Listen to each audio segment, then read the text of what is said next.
मी तुमची वैष्णवी आणि तुमचं माझ्या यूट्यूब चॅनल खूप स्वागत आहे। आणि तुम्हाला जर 15 मिनिटात गोड काहीतरी खायचं असेल तर मी आज तुम्हाला एक भन्नाट रेसिपी सांगणार आहे। तर त्यासाठी चॅनलला सबस्क्राईब करा। आणि आता तर मी पहिल्यांदा कढई घेतलेली आहे, त्यात तांदूळ घेतलेले आहेत। तांदूळ नुसतेच भाजायचे, त्यात काही टाकायचं नाही। नंतर त्याला बारीक करायचं आहे वेलची वगैरे टाकून।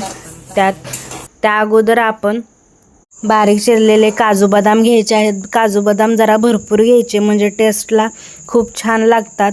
आणि त्याला भाजून घ्यायचं आहे कढईत। आणि ते भाजून घेतल्यावर ते नंतर भाजून घेतलेले तांदूळ ते बारीक करायचे आहेत वेलची सोबत, कारण वेलचीचा फ्रेग्रन्स मस्त येतो। नंतर आपण त्या खोबरं खिसून घ्यायचं आहे। खोबरं अगदी बारीक खिसून घ्यायचं म्हणजे टेस्ट समजणारच नाही तुम्हाला। तरी तुम्हाला जर मीडियम घ्यायचं असेल तर मीडियम घेऊ शकता। आणि मी खोबरं बारीक चिरून घेतलेलं आहे। तर चालू आहे माझी प्रोसेस। नंतर ना आपण एका पातेल्यात पाणी गरम करून त्यात साखर डिझॉल्व करायची आहे।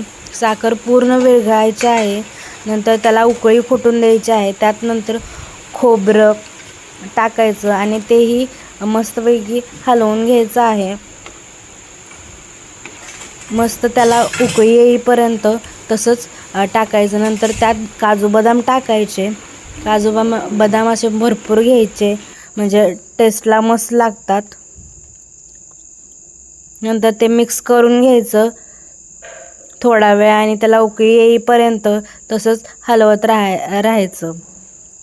आणि त्यात आपण मगाशी केलेले बारीक केलेले तांदूळ हळूहळू टाकायचे। त्याच्या गुठळ्या होऊ द्यायच्या नाही तर ते नंतर शिजत नाही नीट। ते असंच हलवून घ्यायचं आणि तुमची खीर तयार आहे। तुम्ही ह्यात दुधाचा वापर करू शकता पाण्याऐवजी, पण इथे मी पाण्याचा वापर केलेला आहे कारण आमच्यात दूध संपलं होतं। तर ही मस्त टेस्टला सुद्धा झालेली विना दुधाची सुद्धा खूप छान लागत होती। तुम्हीही ट्राय करा आणि माझ्या चॅनलला सबस्क्राईब करा।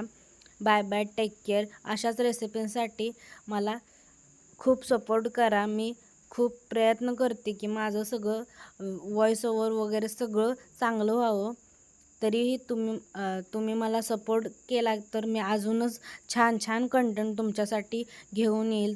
तुमच्यासाठी हेअर केअर रूटीन नंतर स्किन केअर रूटीनसुद्धा मी चालू करेन। बाय बाय, टेक केअर।